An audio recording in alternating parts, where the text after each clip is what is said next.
שלום לכולם וברוכים הבאים לסרטון נוסף של Piece of Hebrew, והיום לבקשת הקהל, לבקשת אחד מהרשומים שלי, מתכון לפלאפל, בהמשך למתכון לחומוס. אם לא ראיתם את המתכון לחומוס אז אתם מוזמנים לראות בסרטונים הקודמים. אני מזכיר לכם, לכל סרטון יש כתוביות באנגלית ובעברית. אם אני מדבר מהר מדי או לאט מדי, ניתן לשנות את קצב מהירות הדיבור. אז יאללה, בואו ניגש למתכון.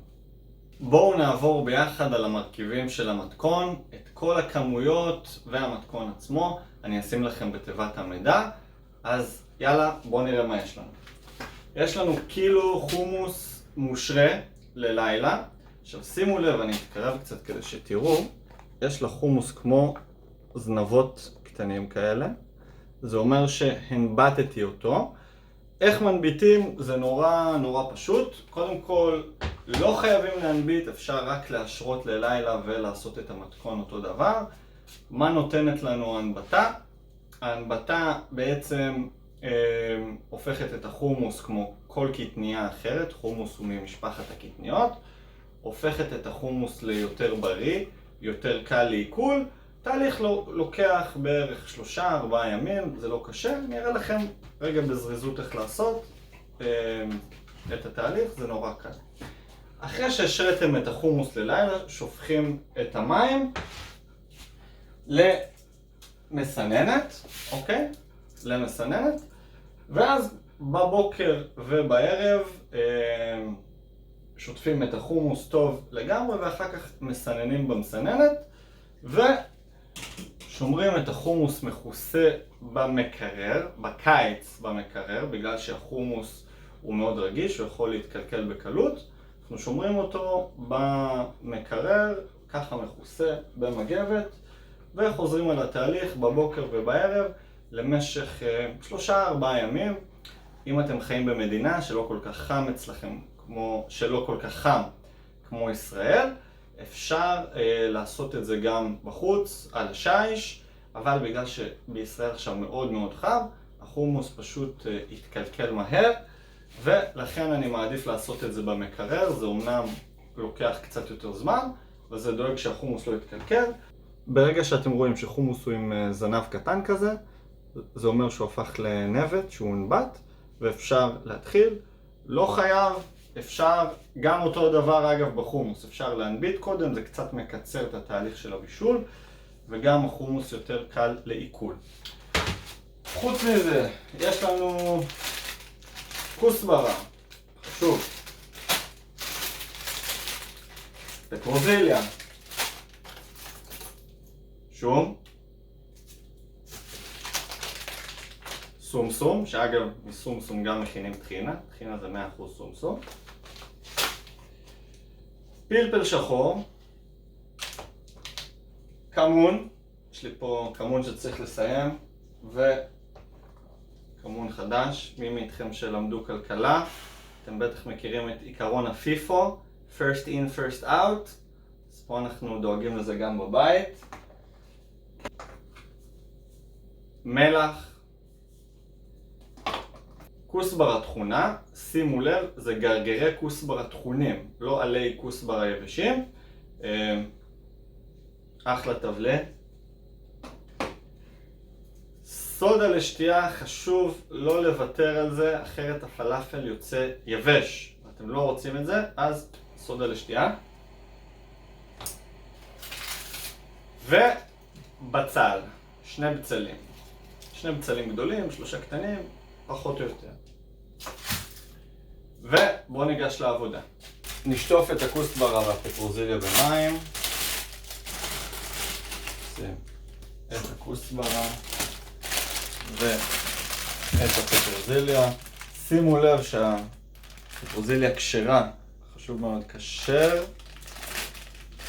למהדרין, זאת אומרת רמת כשרות גבוהה. הם לא יבינו שזה סרקזם. כן, זה לא באמת אכפת לי, אבל למי שכן אז זה כשר. נשטוף את זה במים. שום, אנחנו רוצים בערך 15 שיניים. פרק לשיניים. 12, 13, 14, 15 ועוד אחת למזל. טריק נחמד אם יש לכם מתכונים עם הרבה שום, זה לשים את כל השיני שום באיזה כלי, לסגור, ואז במשך איזה חצי דקה להתחיל לשקשק טוב את כל השיני שום. כן, מה זה? זה מעניין, אה? וכמו שאפשר לראות, כמעט כל השיניים התקלפו לנו, מה שלא, נשלים עם סכין. שני בצלים נקלף.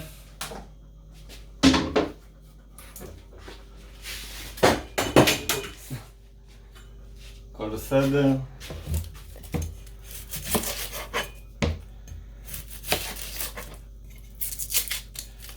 לא צריך לחתוך לקוביות, כי גם זה הולך למעבד מזון. פשוט רק לקלף את הבצלים, כמו שאמרתי, שני בצלים. אני בוחר מהבצל קצת. עכשיו כל המרכיבים חוץ מהחומוס זה בעצם השום, הבצל והפטרוזיליה וכוסברה הולכים למעבד מזון.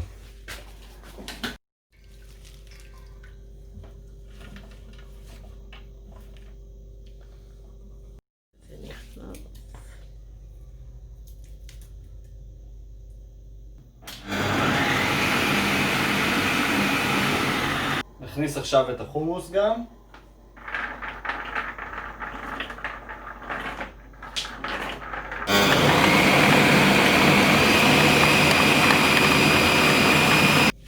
אחרי שטחנו את כל המרכיבים במעבד מזון, הגיע הזמן להוסיף את התבלינים. אז קודם כל נתחיל מכף אחת של מלח.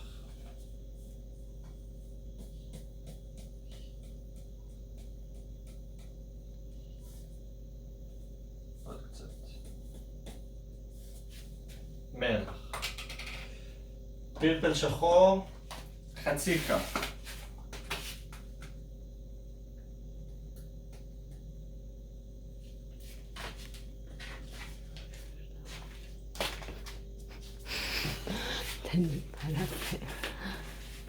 כף סודה לשתייה, כף שטוחה,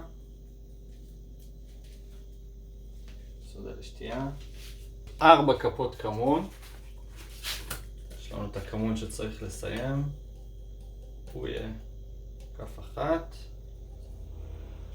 ועוד 3 כפות מהכמון החדש.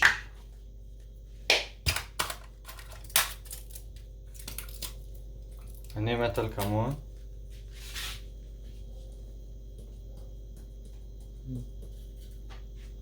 אחת, 2, 3, סך הכל 4. הכף של הכוסברה תכונה, גרגרי כוסברה תכונים.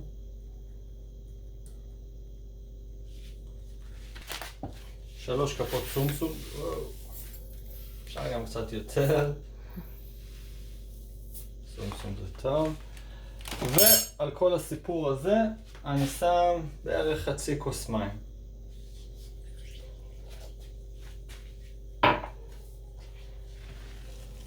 מערבב טוב את הכל.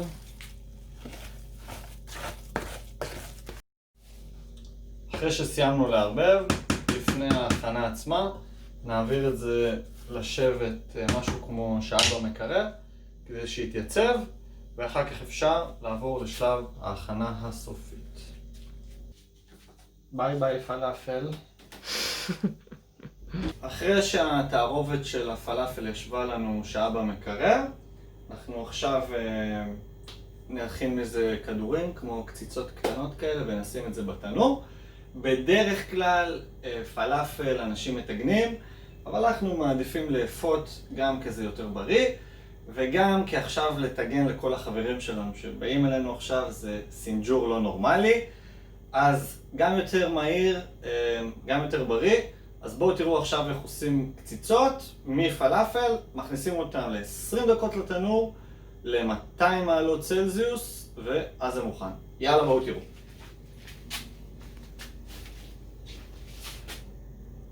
לוקחים כמות כזאת, בערך כמו כדור פינג פונג, עושים איזה קציצה, קבצ'צ'ים קצת בקטנה, ומניחים.